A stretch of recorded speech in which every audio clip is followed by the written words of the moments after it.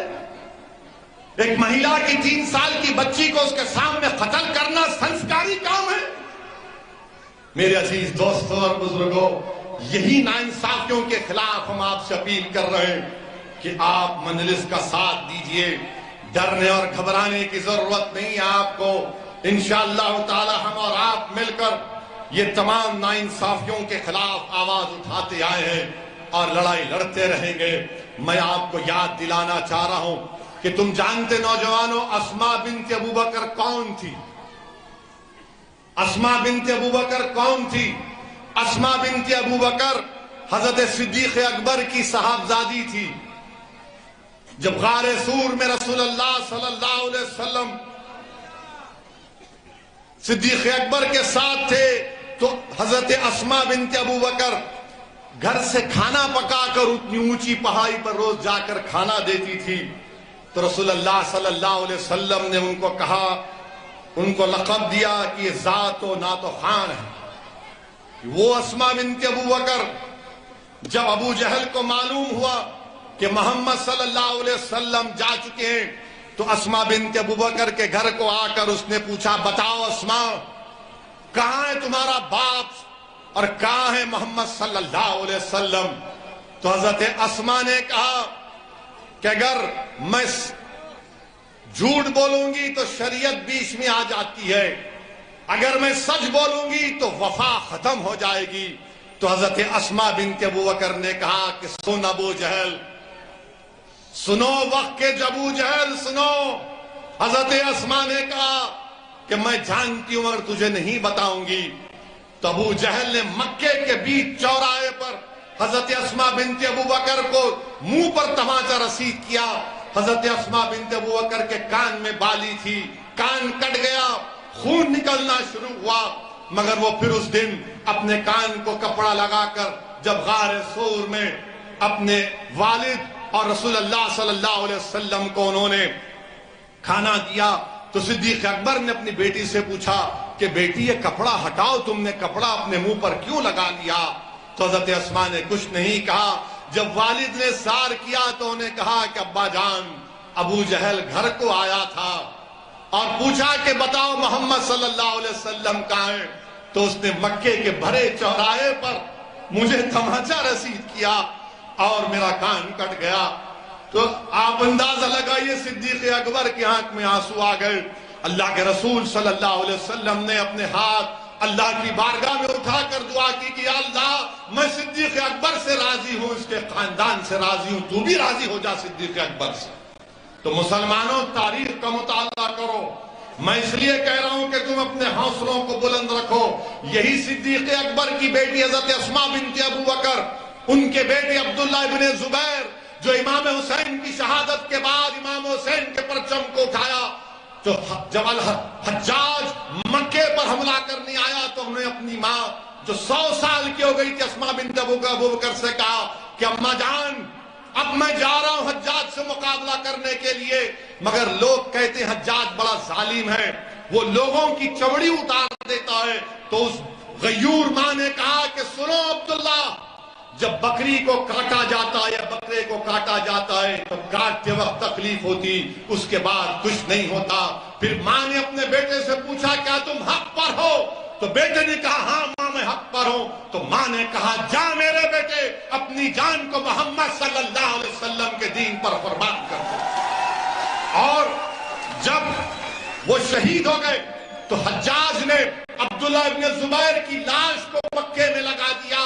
تو عبداللہ ابن عمر جب لاش کے پاس سے گئے تو کہا کہ 14 دن سے لاش لٹکی ہوئی ہے مگر اس سے خوشبو آ رہی ہے۔ تو کسی نے پکار کر کہا کہ جب عبداللہ ابن زبیر پیدا ہوئے تھے تو محمد صلی اللہ علیہ وسلم نے اپنی زبان مبارک سے کھجور کو چبا کر پہلی غذا اگر عبداللہ ابن زبیر کے جسم میں ڈالی تو رسول اللہ صلی اللہ علیہ وسلم نے اپنا لعاب دہن سے چبا ہوا کھجور ڈالا۔ تو لوگوں نے کہا کہ جس کے جسم میں محمد صلی اللہ علیہ وسلم کا لعاب دہن چلا گیا اس کے جسم سے کبھی بدبو نہیں آ سکتی۔ تو مسلمانوں حوصلوں کو بلند رکھو، یہ دنیا ختم ہونے والی ہے مگر یاد رکھو دنیا یاد رکھے گی عبداللہ ابن زبیر کو، دنیا یاد رکھے گی صبح قیامت تک امام حسین کو، دنیا یاد رکھے گی حضرت زینب کو، وقت کے یزیدوں کو، وقت کے ابو جہلوں کو دنیا صف ہستی سے مٹا دے گی۔ تم پر امید ہو کہ انشاءاللہ تعالی حق کامیاب ہوگا۔ میری آپ سے گزارش ہے کہ مجلس کے لیے کام کریے، ہماری کوشش میں ہمارا ساتھ دیجئے۔ انشاءاللہ پھر آؤں گا گومتی پور کو اور آپ کے گلی کوچوں میں آؤں گا، آپ کے گھر میں آؤں گا، کیونکہ یاد رکھو گومتی پور کی جنتا وہ گھر میرا بھی ہے، اس گھر پر میرا بھی حق ہے، وہ میرے بھائی کا گھر ہے، وہ میری ماں کا گھر ہے، وہ میرے بیٹے کا گھر ہے، اور میرا حق بنتا کہ میں تمہارے گھر میں آؤں گا اور بیٹھوں